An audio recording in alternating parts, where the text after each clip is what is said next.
I was frosting 3 lemon cakes at my kitchen counter, hands steady, heart full when the patio door creaked, and I caught Lindsay's voice drift in like a draft. "It's perfect, Kayla. Helen will corral all 15 kids so the adults can actually enjoy the reception."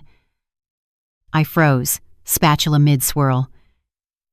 "She's basically a free nanny," Kayla snickered. "And with her chasing toddlers, she won't hover near the head table." My name, my life reduced to a job I hadn't been asked to do. For 2 years, Lindsay had called me Mom Helen, brought daisies, tasted my Sunday stews, and smiled with that careful sweetness that makes you want to believe. Now her tone was different, efficient, clinical, as if she were arranging linens, and I was one more rental. I eased toward the window, hidden by the curtain, and listened as they mapped my evening for me. Diaper duty, spilled punch, shoe tying, meltdown triage. I'm 68, a retired nurse who can run a code blue with calm hands, and I had pledged $10,000 of food, decor, and favors to give my son the elegant outdoor wedding he'd dreamed of since he was 10. 10,000, my savings, my time, my bones. "Daniel's mom loves kids," Lindsay said, light as sugar. "She won't even notice we're using her." Using. The word landed like a dropped pan. I stared at the 3 cakes sunny, forgiving things, and felt something in me tilt, the way a picture shifts when the nail in the wall loosens. If you're listening along and you've ever been volunteered for a job you didn't agree to, especially by someone who calls you family, pause and tell me in the comments what you would have done. And if this story hits a nerve, tap subscribe so you don't miss how this ends, because I promise you, I didn't do what they expected. I stepped back from the window and set the spatula down. My kitchen smelled like lemon zest and roasted rosemary. My calendar was thick with notes. Pick up rentals, chill drinks, arrange the eucalyptus runners. My late husband used to say I had wedding wrists, strong enough to carry a tray with one hand, soft enough to tie a bow no one wanted to untie. I had been the mother who showed up, always, the first to arrive and last to leave, the one who kept the lights on when grief dimmed the house. Maybe that's why Lindsay felt so comfortable penciling me in as staff. My yes had become invisible, an automatic door that opened before she reached for the handle. "She'll be so busy she won't eat much of her own buffet," Lindsay added with a laugh meant for conspirators. My cheeks went hot, then cold. I thought about Daniel at 7, falling asleep on my shoulder in the church pew, about the night shifts I'd taken to cover his saxophone, about the first time he brought Lindsay over, how her hands trembled when she held my teacup, and I told myself it was shyness, not calculation. I am not cruel. I am not petty. But I am a woman who has paid attention for nearly 7 decades, and what I heard on that patio wasn't nerves, it was entitlement. There is a difference between loving service and servitude, and that line, faint at first, suddenly blazed like a fuse. My phone buzzed on the counter. A text from Daniel. "You're the best, Mom. We can't believe how much you're doing." I typed and erased, typed and erased. I could storm outside and scorch the earth. I could swallow the insult like so many others and smile my way through a night of sticky hands and polite dismissals. Or I could do what nurses do in a crisis: assess, decide, act. I wiped my palms on a towel and called Marjorie, my friend of 35 years, the only person who has seen me angry enough to tremble and kind enough to sing over a sink of dishes. "Tell me I'm not crazy," I said, and repeated every word, every laugh. Marjorie didn't gasp. She clicked her tongue the way she does before delivering a truth. "You're not their nanny, Helen. You're the groom's mother. If they didn't ask, you don't owe." The word ask snagged like lace on a ring. No one had asked.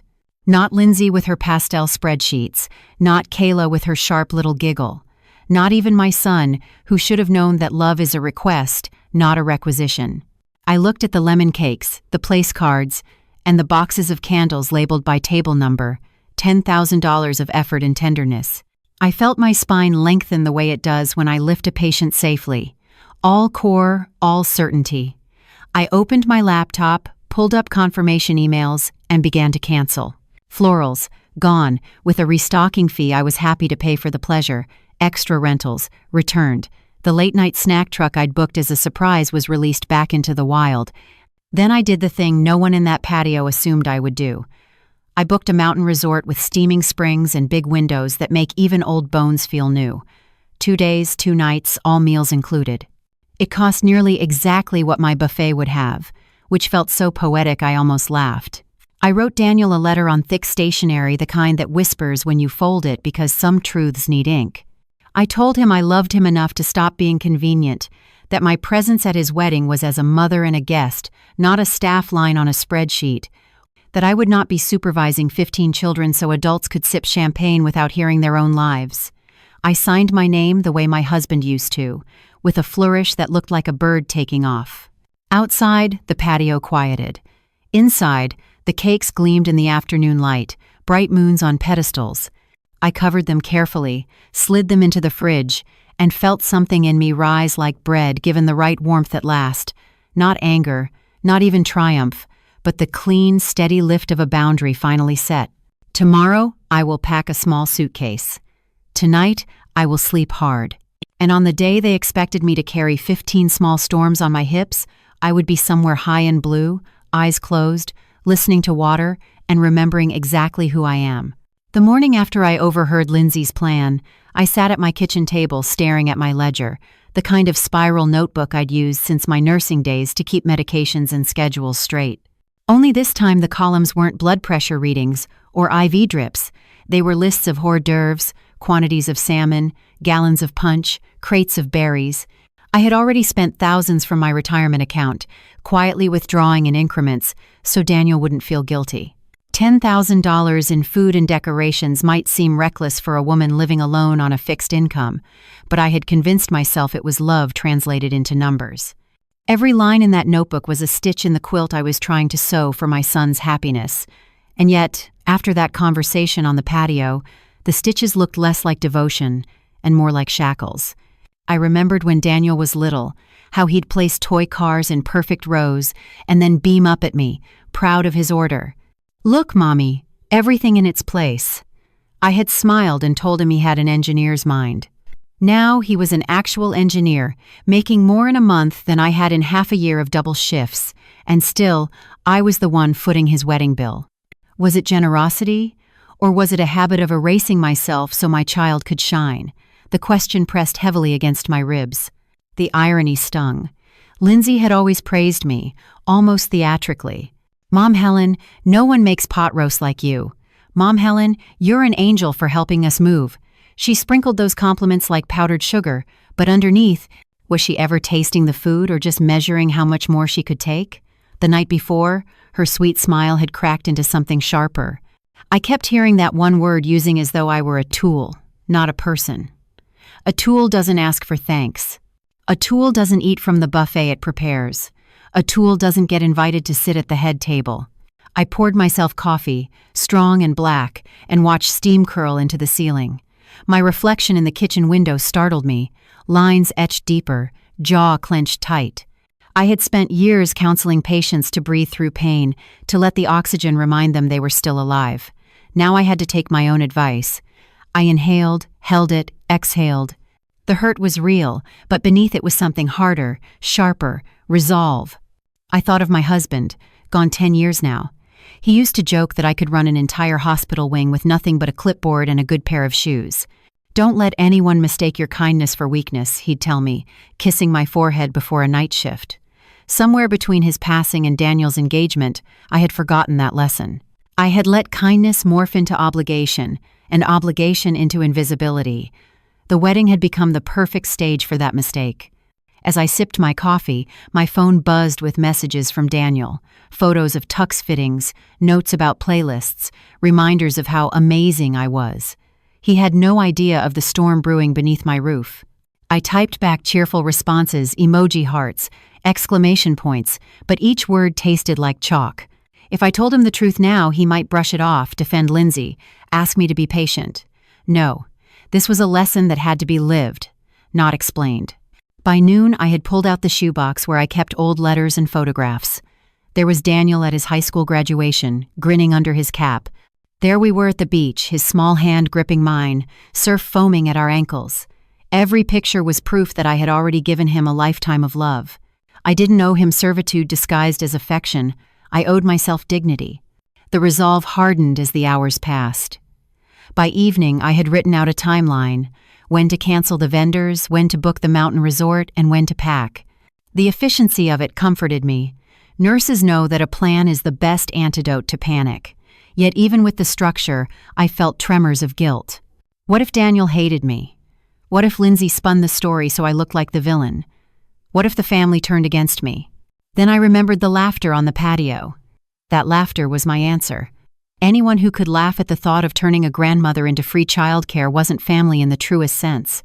Blood ties without respect are just strands of DNA. I closed the notebook, slid it into the drawer, and whispered aloud, half prayer, half declaration, I will not be invisible anymore. The house was quiet, but my words lingered in the air like incense, stubborn and sacred. The next morning, I would pick up the phone and begin unraveling the grand illusion I had stitched for Daniel's perfect wedding. For once, the unraveling wasn't a failure. It was freedom. That night, I lay awake, the ceiling fan pushing slow circles of shadow across my bedroom ceiling, and I kept replaying Lindsay's voice in my head. I thought about the first time Daniel brought her to Sunday dinner. She had worn a soft blue dress, simple but elegant, and carried a bouquet of daisies that she claimed were her favorite. She called me Mom Helen before dessert, and I admit, my heart melted at the sound. After years of silence in the house since my husband passed, I wanted so badly to believe she was the answer to my prayers, a new daughter, a companion, someone who would treat Daniel well and fold me into their lives with kindness. I let myself be enchanted by her manners, her careful questions about my recipes, her laughter at stories she must have heard a dozen times. But as I stared into the darkness, the truth gnawed at me. That charm had been a mask, polished and rehearsed.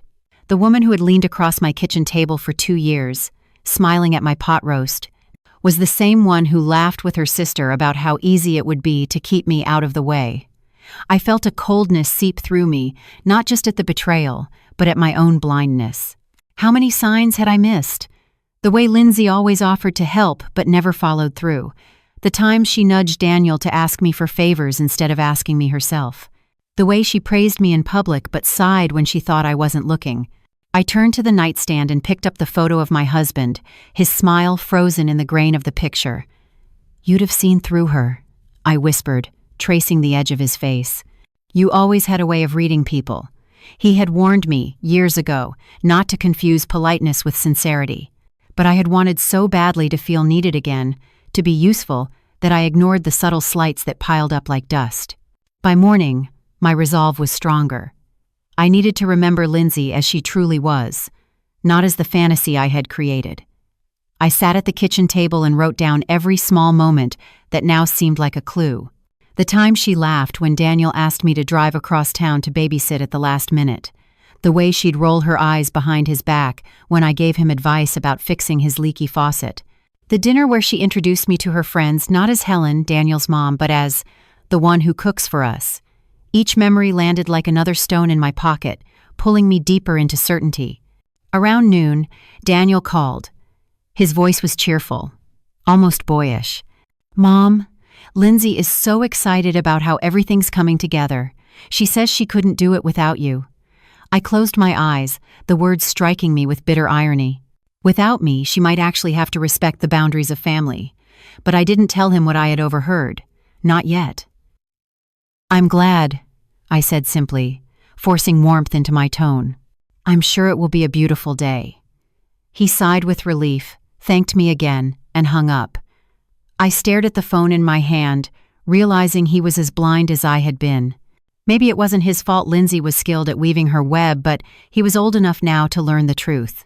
That afternoon, I called Marjorie. We'd met decades ago in a hospital break room, 2 nurses surviving endless night shifts with coffee and gallows humor. She had been with me through every high and low. Marge, I said when she answered, I need a dose of your honesty. I poured out the entire story, every word I had overheard, every detail I had pieced together since. She didn't gasp or try to soften it.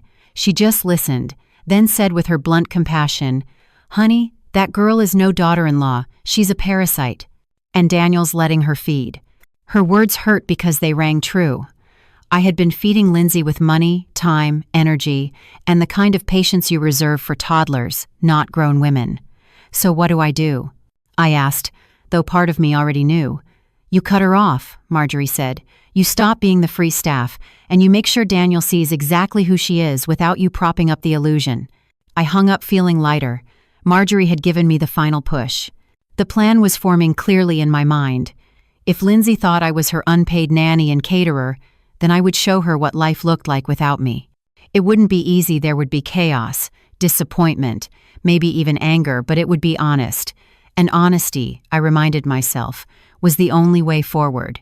That evening, as the sun sank behind the trees, I stepped out onto the patio.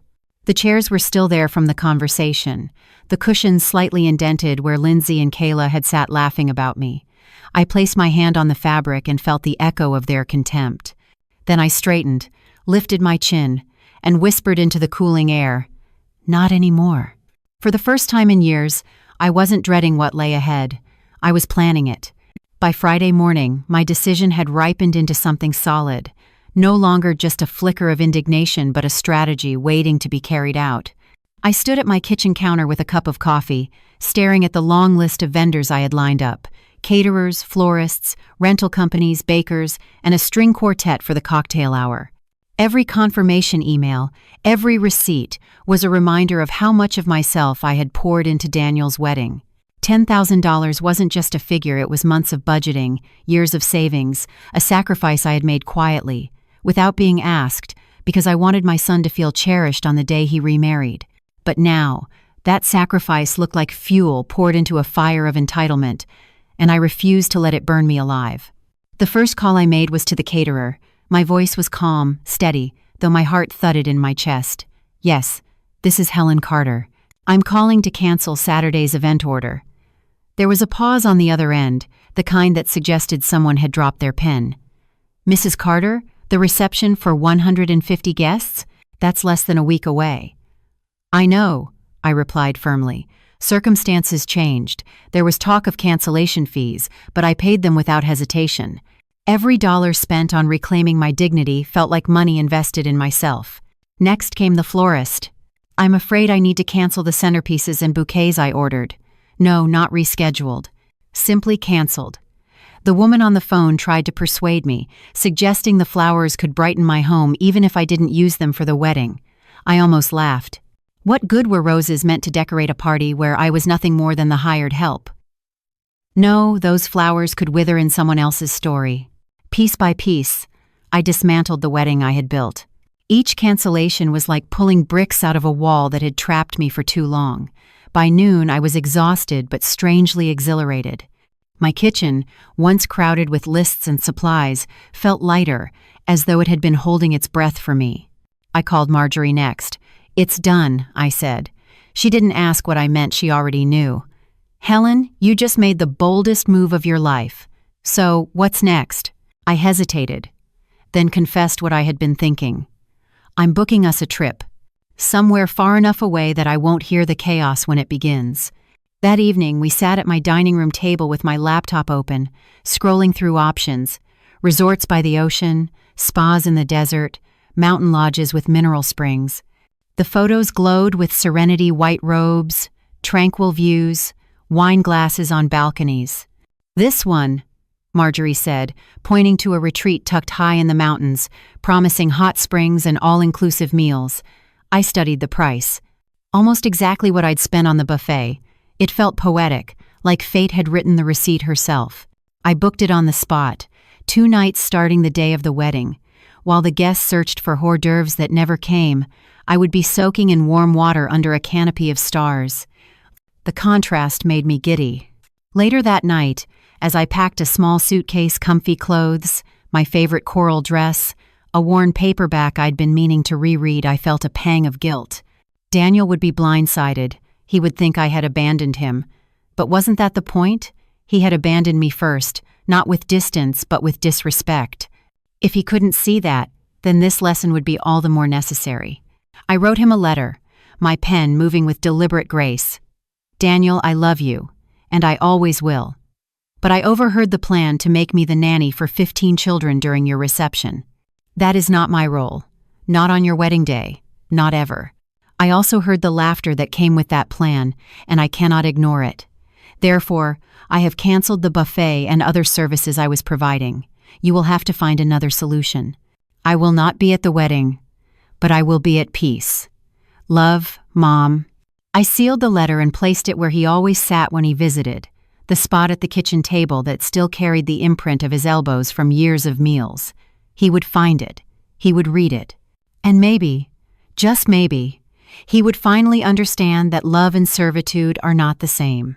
When I finally turned out the lights, a strange calm settled over me.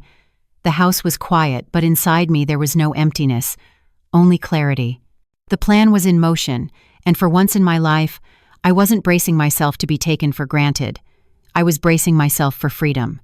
The morning of the wedding, I woke before dawn, the kind of awakening that feels less like an alarm and more like a calling. My eyes snapped open at 5 o'clock, and for a moment I lay still, listening to the hum of the refrigerator and the faint trill of birds outside my window. Normally on a day like this, I would have already been bustling about loading trays into the car, double-checking seating charts, worrying over whether the frosting would hold in the afternoon sundae. But not today. Today, the only list I had to check was my own. Pack my toiletries, make sure the reservation printout was tucked into my purse, and meet Marjorie at the driveway. The air was cool as I stepped outside, suitcase in hand. The sky was painted in streaks of lavender and pale gold, a quiet beauty that seemed to wink at me. For once, I wasn't heading into a storm of obligations. I was heading into the calm I had chosen. At exactly 7, Marjorie pulled up, her little hatchback already packed.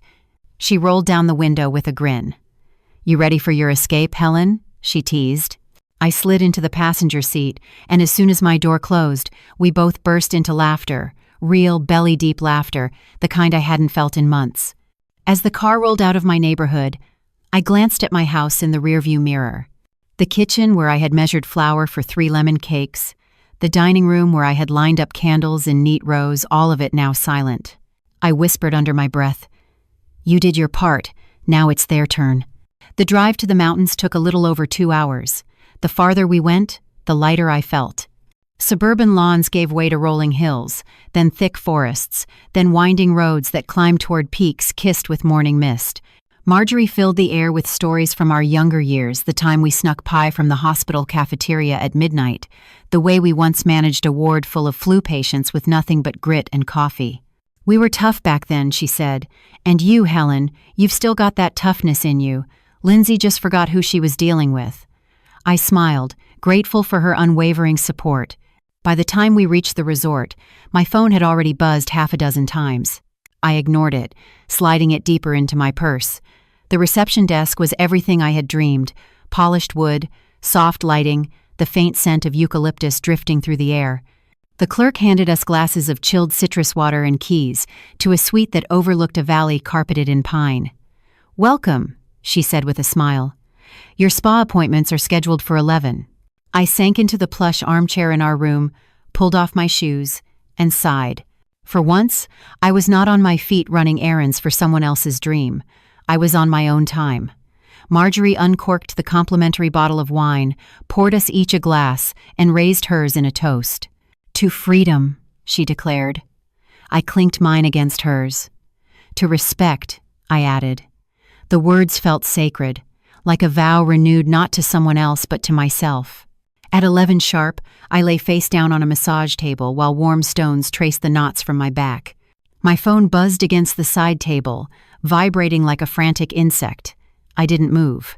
For every ring, I imagined the chaos unraveling at the wedding hall guests, wondering where the food was, children tugging at their parents' sleeves, Daniel pacing with confusion, Lindsay's smile cracking under the weight of reality. The masseuse asked if the pressure was all right, and I nearly laughed. The pressure had been lifted, not applied. By mid-afternoon, I had missed at least 20 calls. Finally, curiosity got the better of me. I switched my phone back on to find a flood of messages. "Mom, where are you? The caterer says you canceled. Tell me that's not true. Guests are arriving, there's no buffet. Please call me, it's an emergency. Tiffany is crying in the dressing room. We need you." I scrolled slowly, savoring the desperation that dripped from every line. For years, I had been the solution to everyone else's emergencies. But this was not my burden. This was the cost of their choices. I set the phone down and returned to my glass of wine on the balcony. Below me stretched the wide, quiet valley, the wind threading through the trees like music. "Do you feel guilty?" Marjorie asked, joining me outside. "Not anymore," I said. "For 70 years, I've put others before myself. Today, I chose myself." And with that, I leaned back in my chair, closed my eyes, and let the mountain air wash over me. Somewhere in the distance, Daniel's perfect wedding was unraveling. But here, in this sanctuary of my own making, I was finally whole. By late afternoon, the quiet rhythm of the resort had settled over me like a soft blanket. After the massage, Marjorie and I had wandered down to the hot springs, where steam rose from the water in silver ribbons and the mountain air smelled faintly of pine and stone. I slipped into the warmth and felt months of tension dissolve from my shoulders. For the first time in years, I wasn't thinking about centerpieces, casseroles, or who needed me next. I was just Helen, 68, alive and finally in control of her own hours. But my phone didn't seem to care about my newfound peace. I had left it in my bag on a chair by the pool, and even from the water, I could hear the insistent buzz every few minutes. At first, I ignored it, letting each vibration fade into the background like distant thunder. Then, curiosity tugged at me. By the time I climbed out, wrapped myself in a towel, and checked the screen, I had 30 missed calls. 20 from Daniel, 6 from Lindsay, and 4 from numbers I didn't recognize. The notifications rolled like a desperate tide. "Mom, we're begging you. Where are you? The kids are running wild, and parents are furious. Please, just come for an hour. We'll pay you." "We'll pay double." I sat down heavily, the phone warm in my hand from the effort it had expended trying to drag me back. Marjorie peered over my shoulder, eyebrows raised. "Well," she said, "looks like the chickens are running around without a coop." I almost laughed, but my chest ached too much. Reading Daniel's frantic words was like pressing on a bruise. This was my son, my only child, and he sounded like a boy again, lost and overwhelmed. For a flicker of a second, I nearly caved. Instinct, the same one that had kept him fed, clothed, and safe for 4 decades, urged me to swoop in. Then I remembered Lindsay's voice. She won't even realize we're using her. The memory burned away my hesitation. If I gave in now, all I would teach Daniel was that his mother could be manipulated with enough panic and guilt. And Lindsay? She would never learn at all. So instead of rushing to the car, I slid the phone back into my bag, turned it to silent, and rejoined Marjorie in the water. "You're not going to answer?" she asked. "No," I said firmly. "They need to feel the weight of their choices." She raised her glass of wine and nodded. Now that's the Helen I remember. At dinner, as we sat on the terrace with plates of roasted salmon and asparagus, I finally turned my phone on again. The messages were more frantic now. The buffet tables are empty. Guests are whispering. Tiffany is in tears. "Mom, please, I'll give you $500 if you just watch the kids tonight. Helen, this is Tiffany's father. Please help us. My daughter is devastated." "Miss Carter, I'm Carol, one of the mothers. We were told there would be childcare. This is a disaster." I read each one slowly, the way a doctor studies symptoms. They weren't apologies, they weren't acknowledgments of what had been done to me. They were pleading for me to rescue them from the mess they had created. And that was exactly why I couldn't go. When Daniel called again, I finally answered. His voice was ragged, stripped of its usual calm. "Mom, thank God. Where are you? Everyone's waiting." I sipped my wine before replying. "I'm at a mountain resort, Daniel, having dinner with Marjorie." "How's the wedding?" There was a pause, then an explosion of words. "It's falling apart. There's no food, no one to watch the kids. Tiffany is losing it. Mom, how could you do this?" "How could I?" I said softly. "Daniel, I promised a buffet because I thought I was invited as your mother, not as unpaid staff. I overheard Lindsay's plan. 15 kids, all night, so I wouldn't get in the way. I won't do it." Silence. Then, in a smaller voice, he asked, "You heard that?" Every word. In the background, I heard chaos children shrieking, a woman yelling, the muffled sobs of Tiffany. For a moment, pity pricked me, but I stayed steady. "Daniel, you're 42. If you and your fiancé wanted catering and childcare, you should have hired professionals. I am not a nanny, and I am not your free caterer." He started to protest, but I cut him off. I love you, son. But love is not the same as servitude. Tonight, you'll learn the difference." Then I ended the call. Marjorie leaned back in her chair, eyes wide with admiration. "Well," she said, "that was one for the history books." I lifted my glass to the darkening sky, heart pounding but steady. "No," I replied. "It's one for the future. Because after tonight, things will never be the same." The wedding was set to begin at 4 o'clock, and by 3, my phone was a mess. Notifications stacked one over another until the screen looked like a flashing alarm. I had ignored them through the massage, through the hot springs, through lunch. But now, sitting with Marjorie on the balcony as the sun slid behind the peaks, curiosity tugged at me like a persistent child. I powered it back on, and the flood came rushing. 17 missed calls from Daniel, 9 texts, 3 voicemails. Even Lindsay, who had never once dialed my number directly, had called 4 times. My hands shook slightly as I scrolled through. "Mom, where are you? Guests are here already. The tables are empty. Mom, Tiffany is crying. She says you've ruined everything. Please, just tell me you're on your way with the food. The kids are running wild. Parents are furious. Mom, we'll pay you. $1,000. Just please come." The numbers kept climbing, offers of $500, $1,000, even $2,000, as if money could erase 2 years of disrespect. I read them aloud to Marjorie, who cackled into her wine glass. "Unbelievable," she said. "They treated you like you weren't worth a dime, and now they're auctioning you back like you're the last seat on a lifeboat." A voicemail played, Daniel's voice, panicked and breaking. "Mom, one of the kids knocked over the cake. Another spilled juice all over Tiffany's dress. We don't know what to do. Please, please pick up." The noise of chaos bled through in the background, children shrieking, chairs scraping, a woman yelling for paper towels. I closed my eyes, and for a moment I could see it all, the disarray, the embarrassment, the cracks showing in the picture-perfect image Lindsay had fought so hard to stage. I should have felt triumphant. Instead, I felt sad. Sad that my son had let it come to this. Sad that the woman he had chosen couldn't see me as anything but an obstacle to manage. Sad that the family celebration I had imagined had turned into a battlefield of egos and unmet expectations. Still, sadness didn't mean surrender. I pressed call and held the phone to my ear. Daniel picked up on the first ring. "Mom, thank God, where are you?" His voice was raw, frantic.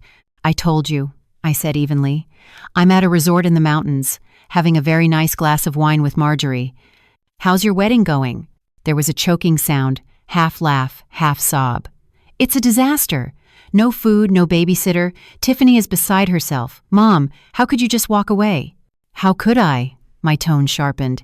"Daniel, I heard Lindsay and her sister laughing about how smart she was to use me as a free nanny. I heard every word. I was supposed to spend the night chasing 15 children instead of watching my only son get married. And you didn't even ask me, you just assumed." Silence. The only sound was the muffled din of chaos in the background. Finally, he whispered, You heard that?" "Yes," I said, "and it broke something in me. For years I've given without question, but this time I chose myself." The phone rustled, and then Lindsay's voice burst through, no sweetness, no disguise. "Helen, you can't do this. There are 150 guests here and they're starving. You promised the buffet. You're ruining the most important day of my life." I let the words hang in the air before replying. "No, Lindsay, you ruined it when you decided your mother-in-law was a free employee. I simply refused the job." "You're selfish," she spat. "You've embarrassed Daniel in front of everyone." I almost laughed. Selfish? After spending $10,000 of my savings, after months of planning and cooking, after offering nothing but love? No, dear. What's selfish is expecting an old woman to sacrifice her dignity so you can dance in peace. The silence that followed was delicious. I could almost see her face, red and tight with frustration. Then Daniel's voice returned, weary now. "Mom, please, just this once, please come." I looked out at the mountains, their edges glowing gold in the last light. "Daniel, I love you, but love without respect is just servitude. Tonight, you'll learn the difference." I ended the call. For a long while I sat still, staring at the horizon. My heart ached, but it also felt strong, like a muscle finally being used after years of neglect. Beside me, Marjorie reached over and squeezed my hand. "You did the right thing," she said quietly. "I know," I replied, and for the first time in a long time, I truly believed it. The sun had already slipped behind the mountains when my phone buzzed again, vibrating across the balcony table like an angry insect. I had promised myself I would ignore it, but some part of me wanted to hear the desperation in their voices, to finally peel away the masks they had worn for 2 years. I pressed the answer without speaking.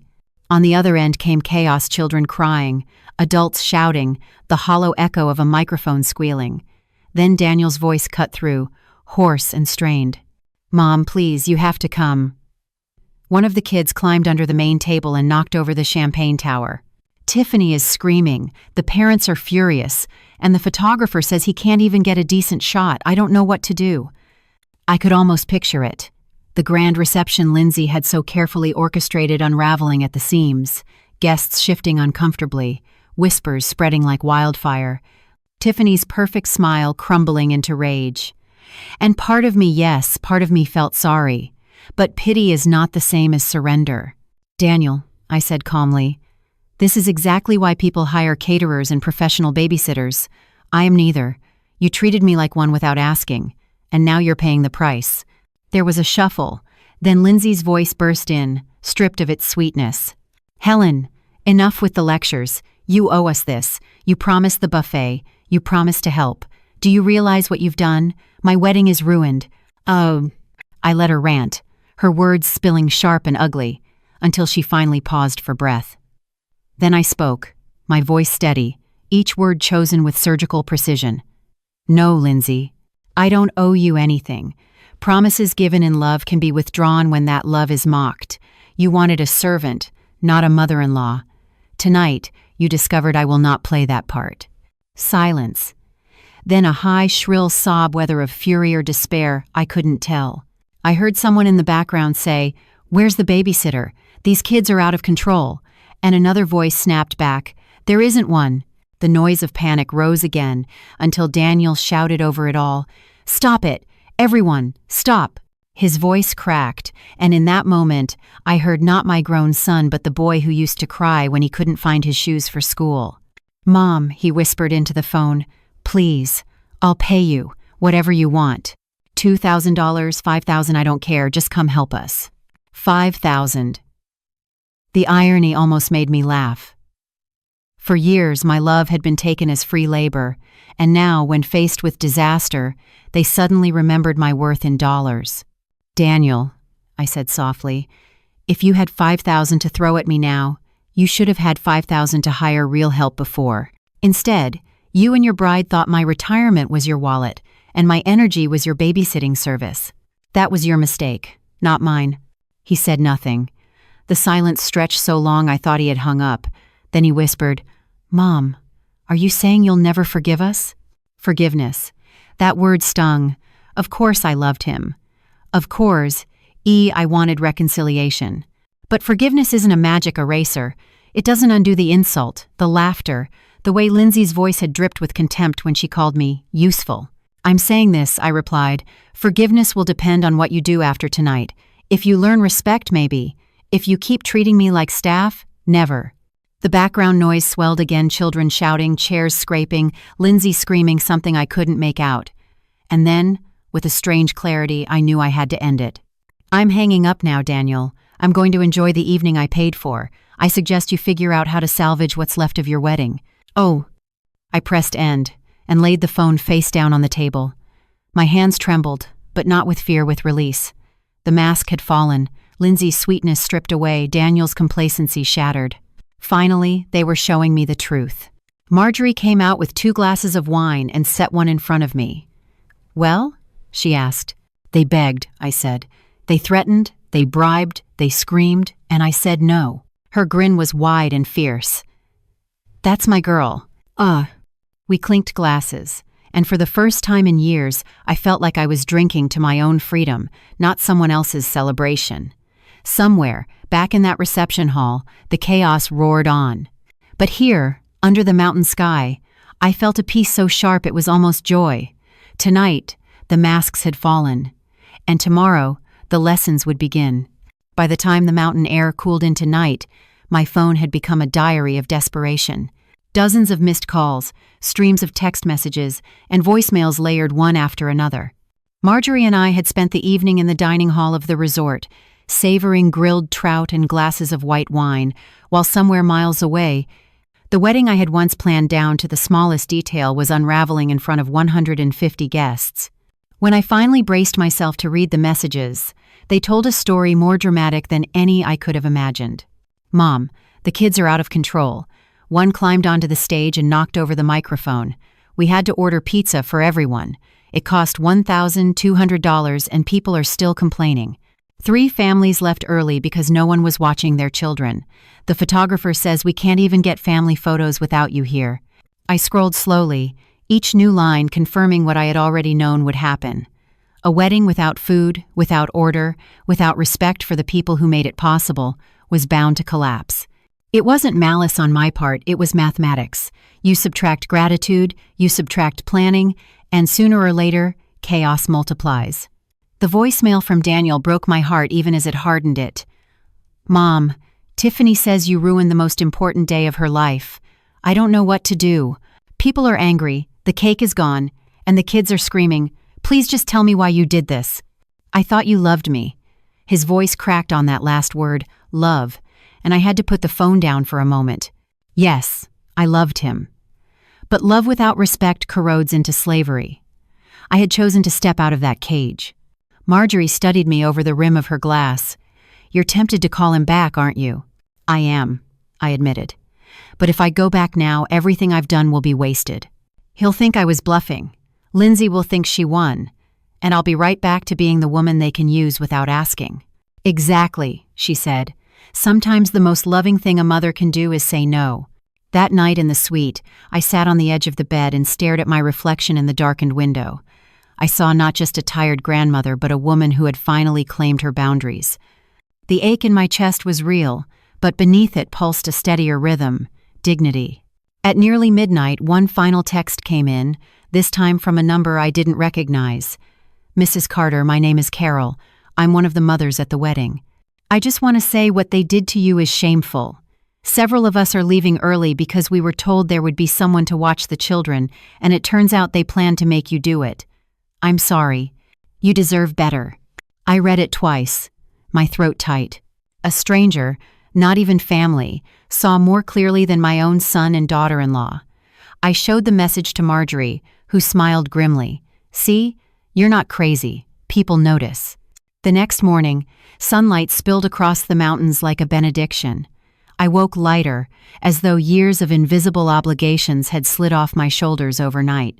While we ate breakfast on the terrace, eggs, fruit, pancakes I hadn't cooked myself, Marjorie asked, "So what now? Do you think Daniel will come to you?" "I don't know," I admitted, "but I know this much. The old Helen would have rushed in, patched things up, let them off the hook.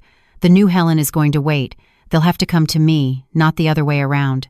I left the resort later that day with my phone still full of unanswered calls. The drive back felt different than the drive there. I wasn't running away anymore. I was running towards something, a new way of being in my family. When I pulled into my driveway, the letter I had left on the kitchen table was gone. That meant Daniel had been here. I could picture him reading it, maybe slamming it down, crying. But whatever he felt, he knew one thing now. His mother was not an endless resource. She was a woman, a person, a guest in his life who deserved to be invited, not conscripted. And that realization, painful though it was the true consequence of their choices. The wedding might have been ruined, but something far more important had been born, the beginning of respect, if they were willing to learn it. 2 days after the wedding, the house was still unusually quiet. No clatter of pans, no aroma of casseroles cooling on the counter, no frantic lists taped to the refrigerator. It felt like a stage after the curtain had dropped, empty and echoing. I moved slowly through the rooms, dusting, watering plants, folding laundry, waiting for the next shoe to drop. I had half expected Daniel to storm through the door the very night of the wedding, but he hadn't. Instead, silence pressed in, heavy and uncertain. On Monday afternoon, just as I was pouring myself a cup of tea, I saw a car pull into the driveway. Daniel stepped out, his suit jacket wrinkled, his tie missing, his shoulders slumped. He looked less like a groom returning from his honeymoon and more like a man coming home from battle. I stood in the doorway, arms folded, my heart hammering against my ribs. He hesitated before climbing the steps, his eyes lowered. "Hi, Mom," he said quietly. "Daniel," I replied, my voice cool but not unkind. "Come in." We sat in the living room, he on the sofa, me in my favorite armchair. The silence stretched for a full minute before he spoke. The wedding was a disaster. I didn't answer right away. I let the words hang there, forcing him to continue. He rubbed his face with both hands, sighing deeply. The food never came. The kids tore the place apart. Tiffany cried through half the reception. Guests left early. We ended up ordering pizza. Pizza for a wedding, Mom. People are still talking about it. I raised an eyebrow. And why do you think that happened? His shoulders slumped further. Because we counted on you. We assumed you'd take care of everything. And you didn't. I leaned forward. No, Daniel, the problem wasn't that I didn't. The problem was that you assumed I would without ever asking. Do you understand the difference? He flinched as though I had struck him. I guess I do now, he muttered. I took a deep breath, trying to keep my voice steady. For years I have been the one you leaned on. And I never minded because I wanted to. But there's a line between help freely given and work demanded. Lindsay and her sister laughed about using me as a free nanny. They mocked me, Daniel. Do you know what that felt like? His head dropped into his hands. I didn't know she said those things. I heard them with my own ears, I said firmly. And you went along with it. You let your fiancé treat me like a servant. That's what ruined your wedding, not me. Disrespect ruined it. The words seemed to sink into him slowly. His eyes shone with something I hadn't seen in years, shame. Mom, I'm sorry. I really am. I was blind. I thought you liked helping. I don't know. I just didn't think. And I should have. I felt my chest tighten, the mother in me wanting to reach out, to smooth his hair like I did when he was small. But I resisted. This was his lesson to learn. Daniel, I said softly, loving me doesn't mean expecting me to give everything until there's nothing left. It means respecting me enough to ask, to listen, to accept no for an answer. His voice cracked when he replied, You're right. I failed you. We sat in silence for a moment, the only sound the tick of the old clock on the mantel. Finally he asked, Is there any way to fix this? I studied him carefully. That depends. Do you want to fix it because you're ashamed of how people talked about the wedding, or because you finally see how you treated me? He looked up, and to my relief, I saw sincerity in his eyes. Because I finally see. I let Tiffany's insecurities cloud my judgment. I let her plan everything, and I didn't protect you when I should have. That's on me. I nodded slowly. Then we start here. From now on you ask. You don't assume. And you defend me if anyone disrespects me, especially your wife. Do you understand? Yes, Mom, he whispered. He left not long after, promising he would come back with Tiffany so she could apologize too. I watched his car disappear down the street, my tea gone cold on the table beside me. My heart ached, but not with the same raw pain as before. It was an ache of healing, the sting that comes when a wound finally starts to close. For the first time since the fiasco, I allowed myself to hope. Maybe, just maybe, this disaster was the beginning of something better a family built, not on assumptions and obligations, but on respect. And if it wasn't, well, I had already proven I could stand alone. 3 days later, the knock came just as I was trimming roses in the garden. The sound startled me, sharp against the quiet hum of bees. I wiped my hands on my apron and opened the door to find Lindsay standing there alone. She looked nothing like the woman who had swept into my kitchen 2 years earlier with daisies and a sugary smile. Her hair was pulled back in a careless knot, her face pale without makeup, and her eyes rimmed with sleeplessness. Mrs. Carter, she said softly, almost whispering. Lindsay, I answered, not moving aside. She shifted from foot to foot, clutching her purse like a shield. Daniel said, he said I needed to come, to apologize. I crossed my arms. If you're here because Daniel told you to, you can turn right back around. Her eyes darted up to mine, and for once there was no false sweetness, no calculated charm. "No," she said quickly. "I mean, yes, Daniel encouraged me, but I came because I need to." I studied her for a long moment before stepping aside. "Come in." We sat in the living room, the same room where Daniel had once sprawled on the floor with Legos, where my husband used to nap on Sunday afternoons. Lindsay perched on the edge of the sofa, tense, while I settled into my armchair with deliberate calm. "I don't know how to start," she admitted after a long silence. "Start with the truth," I said. "It usually works." She inhaled shakily. "I was wrong. Everything I said to Kayla, everything you overheard, it was cruel. I didn't mean for you to hear it, but that doesn't matter. I said it. And it was ugly." I tilted my head. "And why did you say it?" Her hands twisted in her lap. "Because I was scared. Scared you'd always be more important to Daniel than I was. You're strong, confident, and loved by everyone. I felt like I couldn't compete, so I made you smaller in my mind. I told myself you were just useful, not essential. That way I didn't have to admit how much I actually admired you." The words hung between us. For a moment, I almost didn't believe her. But her voice was raw, stripped of the syrupy tone I had grown used to. "You admired me?" I asked slowly. "Yes." Her eyes glistened. "I lost my mom when I was 15. I never had another mother figure. When I met you, it scared me how much I wanted your approval. Instead of admitting that, I laughed at you behind your back. I convinced myself that using you was normal. That's what people do with mothers, right? They lean on them. But you're not just a mother, you're a person, and I forgot that." My throat tightened, though I forced myself to keep my voice steady. "Lindsay, admiration isn't an excuse for disrespect. You treated me like furniture, useful when needed, ignored otherwise." "I know," she whispered, "and I hate myself for it." Tears spilled down her cheeks, and for the first time I felt they were genuine, not a performance. "I'm asking no. I'm begging for a chance to start over. Not as your employee, not as your burden, but as your daughter-in-law. Someone who respects you." I leaned back, weighing her words. Part of me wanted to reject her outright, to hold on to the righteous anger that had carried me through the past week. But another part, the part that had always longed for a daughter, wanted to believe her. "You'll have to prove it," I said at last. "Words are easy. Actions matter." She nodded quickly. "I understand. Tell me what I need to do." "You need to stop assuming. You need to ask before involving me. And when I say no, you accept it. No guilt, no manipulation." "Can you do that?" "Yes," she said firmly, her voice steadier now.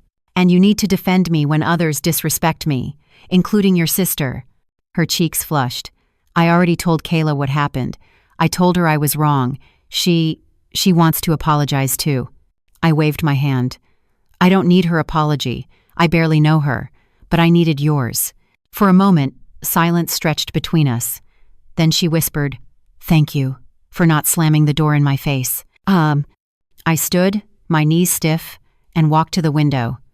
The roses outside swayed gently in the breeze. "Lindsay, I don't trust you yet, but I'll give you one chance. One.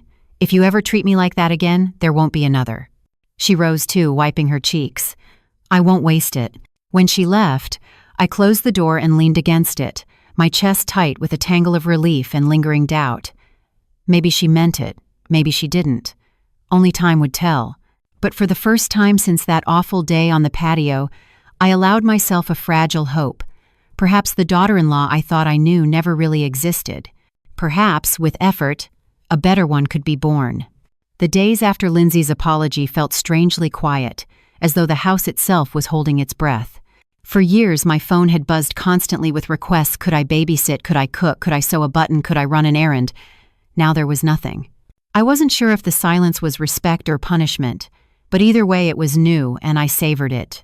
I spent my mornings walking the neighborhood trails, my afternoons reading novels that had gathered dust on my shelves, and my evenings tending to my roses. For once, my time belonged only to me. Then, one Friday evening, Daniel called. His voice was hesitant, the kind of tone a child uses when asking for something he isn't sure he deserves. "Mom," he began, "I want to ask you for a favor, and I want to make it clear that if you say no, that's perfectly fine." I felt my chest tighten. This was the test. "Go on," I said. "It's Lindsay's birthday tomorrow. I've already hired catering, booked the venue, and taken care of the invitations. I wanted to ask if you'd help me with the decorations. Not all of them. Just your eye for detail. But if it's too much, I'll hire someone else." I leaned back in my chair, letting the words sink in. He had planned everything himself. He had given me the freedom to decline. He had even offered to pay. It was so different from the old Daniel that tears stung my eyes. "I'll help," I said softly. "Not because I have to, but because I want to. And I appreciate that you asked." The next morning I arrived at his house with a box of ribbons and candles. Daniel had already set up most of the space, and together we arranged golden balloons, draped tablecloths, and placed flowers around the backyard. He worked beside me without once assuming I would do the heavy lifting. Every few minutes he asked, "Do you like it here, Mom, or should we move it?" The small gestures mattered. They showed he was learning. When Lindsay arrived later that evening, her surprise was genuine. The lights twinkled in the trees, the tables gleamed, and her friends shouted, "Happy birthday!" She turned to Daniel with wide eyes, then spotted me by the drinks table. For a brief moment, I saw fear flicker across her face, as if she wondered whether I would claim credit, or worse, humiliate her. Instead, I smiled and lifted my glass. Daniel slipped an arm around her and said loudly enough for everyone to hear, "Mom helped me with the decorations. She has the best eye for these things." Lindsay crossed the yard, hugged me, and whispered, "Thank you. Everything looks beautiful." There was no syrup in her voice this time, no false shine, just sincerity. And for the first time since the fiasco, I believed her. Throughout the night, I watched how they treated me. They didn't seat me at a corner table. They placed me with a family at the center. They didn't introduce me as the woman who had done the work. They introduced me as Daniel's mom. When guests complimented the decorations, Lindsay said, "Helen designed it all. I just got lucky." Those words, simple as they were, warmed me more than any gift. As the party wound down, Daniel walked me to my car. "Mom," he said, "did tonight feel different?" "Yes," I admitted. "It felt like respect." He nodded. "That's all I wanted. I know we have a long way to go, but I promise I'm trying." Driving home, I thought about the shift. It wasn't perfect. Trust, once cracked, doesn't seal overnight. But the change was real, and that mattered. Later, as I sat in my quiet kitchen sipping tea, I realized something else. The lesson I had taught them wasn't just about respect, it was about choice. For decades, I had given until my bones ached, thinking love meant self-erasure. But real love, the kind that sustains rather than drains, lives in freedom. Freedom to say yes, freedom to say no, freedom to choose how to show up. And as much as Daniel and Lindsay needed to learn that, so did I. From that night on, I made myself a promise. Never again would I give from obligation. If I gave, it would be because my heart was open, not because someone left me no choice. It was a fragile boundary, but it was mine, and it was the only way forward. 2 weeks after Lindsay's birthday party, I began to notice something remarkable. The phone calls that once drained me with endless demands had transformed into conversations that felt almost normal. Daniel would ring me on Tuesday evenings, not to ask for favors, but to tell me about his day at work or the new project he was tackling at the office. Lindsay, surprisingly, called one Thursday afternoon just to share a recipe she had tried and thought I might enjoy. It was strange at first hearing their voices without the weight of expectation, but it also felt like the very thing I had been craving for years, connection without condition. Still, I remained cautious. Words are easy, and even gestures can be fleeting. True change takes time.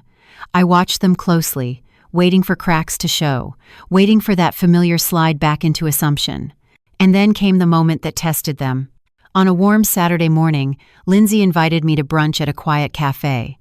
I almost declined. Old habits had me bracing for some hidden request, but curiosity won.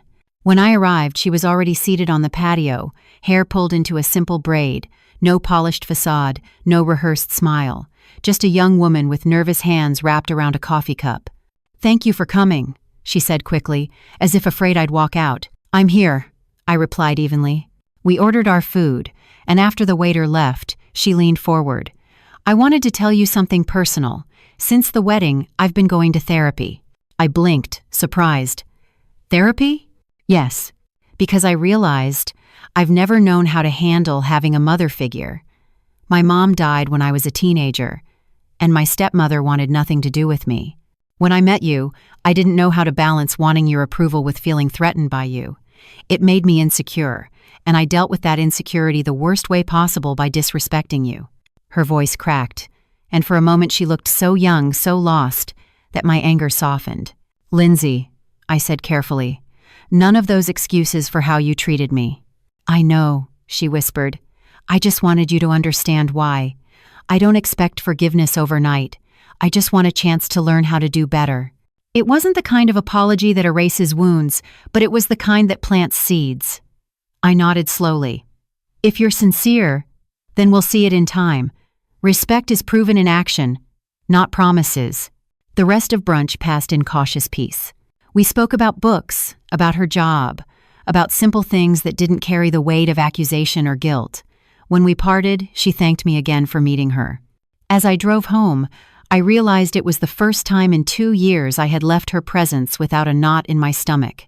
That evening, Daniel called. His voice was light, almost boyish. "Mom, guess what? Lindsay told me about your brunch. She said it felt real, like a fresh start." Maybe it was," I said, though I kept my tone measured. "I just wanted to thank you," he added softly, "for giving her that chance, for giving us that chance." Later, I sat in my armchair staring at the old family photos on the mantel, Daniel at his graduation, my late husband holding him as a baby, holiday dinners where I had always been the one in the kitchen instead of in the pictures. For years, I had poured myself into being useful, believing usefulness was the same as love. But now, sitting in the quiet glow of the lamp, I felt a shift. They were beginning to see me differently. More importantly, I was beginning to see myself differently. The family dynamics weren't healed completely. Wounds take time to close, but the balance had tilted. No longer was I the invisible scaffolding propping up their lives. I was Helen mother, widow, woman with a voice, with choices, with dignity. And though the journey ahead would be fragile, I realized something profound that night. Sometimes a family isn't saved by sacrifice. Sometimes it's saved by boundaries. A month after the disastrous wedding, Daniel and Lindsay invited me to their home for dinner. At first, I hesitated, wondering if I was walking back into the same cycle of expectation. But when I arrived, I was surprised. The table was set with care, candles flickering, and dishes that Lindsay admitted she had cooked herself. "I wanted tonight to be about us," she said shyly. "No one working, no one planning, just family." Daniel pulled out my chair, and for the first time in years, I felt like a guest rather than unpaid staff. Conversation flowed easily. They asked about my garden, about the book I had started writing, and about plans I had for the summer. Lindsay listened without interrupting, her face open, her laughter unforced. At one point, Daniel lifted his glass. "Mom, I want to say something. I know our wedding didn't turn out the way we dreamed, but maybe it turned out the way we needed. It forced us to see how much we had been taking you for granted. You deserved better, and we're going to keep proving that to you." I raised my own glass, my throat tight. "All I've ever wanted is respect. If you can give me that, everything else will follow." The clink of glasses felt like more than a toast. It felt like a contract, a promise written not in words but in action. As the evening wound down, Lindsay surprised me again. She pressed a small wrapped box into my hand. Inside was a delicate silver bracelet, engraved with a single word, choice. "I wanted to give you this," she said softly, "as a reminder that from now on you always have one." For a long moment I couldn't speak. Tears blurred my vision, but this time they weren't born of pain, they were born of possibility. That night, as I drove home under the quiet canopy of stars, I realized something had shifted permanently.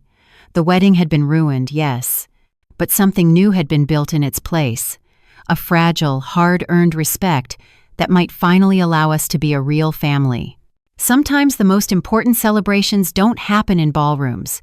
They happen around simple dinner tables, with candles burning low and promises finally kept. Looking back, I sometimes think the chaos of that wedding was the best gift I could have given my family. It forced Daniel and Lindsay to confront what they had ignored for so long, that love without respect is hollow, and that a mother's devotion is not endless currency to be spent at will. For me, it was the moment I drew a line in the sand and declared that I was not a servant, not a background character, but a woman who deserved dignity. Life after that day has been different. Daniel calls not to ask what I can do for him, but to share his joys and struggles. Lindsay no longer hides behind false sweetness. She speaks honestly, sometimes nervously, but always with effort. I don't expect perfection, and I don't demand it. What I expect is respect, and slowly, they are learning to give it. The silver bracelet Lindsay gave me still rests on my wrist. Choice. It glints in the sunlight when I garden. It warms against my skin when I write. It reminds me that every yes I give now is mine alone, chosen freely, not stolen. That word has become the heart of my new life. If there's one lesson I want others to take from my story, it's this. Saying no is not an act of cruelty, it is an act of self-preservation. Boundaries do not break families, they save them. They teach those we love how to value us, not just use us. And now, dear listeners, I want to hear from you. Have you ever been treated like you were just useful instead of loved? Have you ever had to stand up for your own dignity? Even with family? Share your thoughts in the comments. I read every one. If this story resonated with you, don't forget to like the video, subscribe to the channel, and ring the notification bell so you never miss another story of family, betrayal, and resilience. Your support helps us keep sharing these powerful lessons. Because sometimes, the most unforgettable stories don't come from fairy tale weddings or perfect families. They come from the messy, painful moments when we finally find the courage to say, enough.